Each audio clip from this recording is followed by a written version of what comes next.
Hey everybody, Brooks here, Senior Pastor, First Baptist Church of the Islands. Thank you for joining me for today's 5 for 5. So this week we are talking about the topic in these videos of sharing your faith. And, for a lot of people, that topic is either invigorating or it is frightening. One of the two.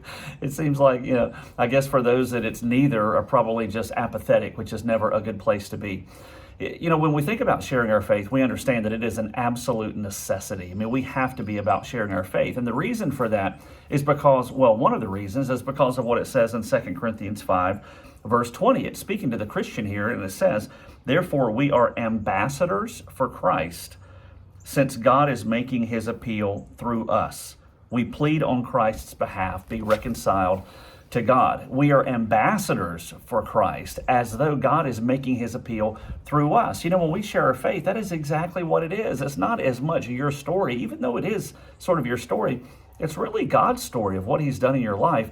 And when we think of sharing our faith, it's specifically sharing the message of the gospel, that we are fallen, that we are in need of rescue, that we are sinners, that we need a Savior, that only Jesus can fill that need, that he, as God, came and died and rose for us. And it's as we turn from our sin and place our faith in Jesus, trusting him alone, even inviting him to forgive and take over our lives, that's how we begin a relationship with God. You and I have the amazing privilege to be able to share that good news. Now, when people think about sharing that news, what often keeps believers from doing that is either, number one, they feel like they don't have all the answers, right? In other words, they feel like, what if somebody asks me a question and I give them a wrong answer, or I don't know the answer? I may say something incorrect and then they're going to end up apart from God in hell forever. We don't really give it that level of thought, right, when we talk about other areas of life where we don't have all the answers, whether it be politics or sports or, some other interest that we may have. Listen, if we don't know the answer as we're talking about spiritual things with another person, all we have to do is let them know, hey, I don't know the answer to that question. That's a great question. Let me look into it and I'll get back to you. That's all we have to do. We don't need to be intimidated by not knowing every single answer when we talk to someone about Jesus. But I think one of the other things that keeps us from sharing our faith, beyond just the intimidation of it, which shouldn't be an issue, is we don't always have a plan. Right? We don't always have a plan, right? We've got a plan for our day. We're going to get up. We know what we're going to eat for breakfast. We know what we need to do in our morning routine. We know what's waiting for us at work. We know what we need to do after work, pick up the kids, go to the grocery store. We kind of know what's going on during the evening time, what we're going to do for dinner. And if not, we figure it out real quickly. We have a plan. But we often don't have a plan as it relates to sharing our faith. I want to give you something that can be helpful with that in today's video. And then tune in for the next couple of days as we're going to add to that to help you to have an evangelism game plan, right? To where you can begin sharing your faith and letting God use you. Doesn't mean everyone is going to drop to their knees and give their lives to Jesus in that moment. And that's perfectly fine. They didn't do that with Jesus.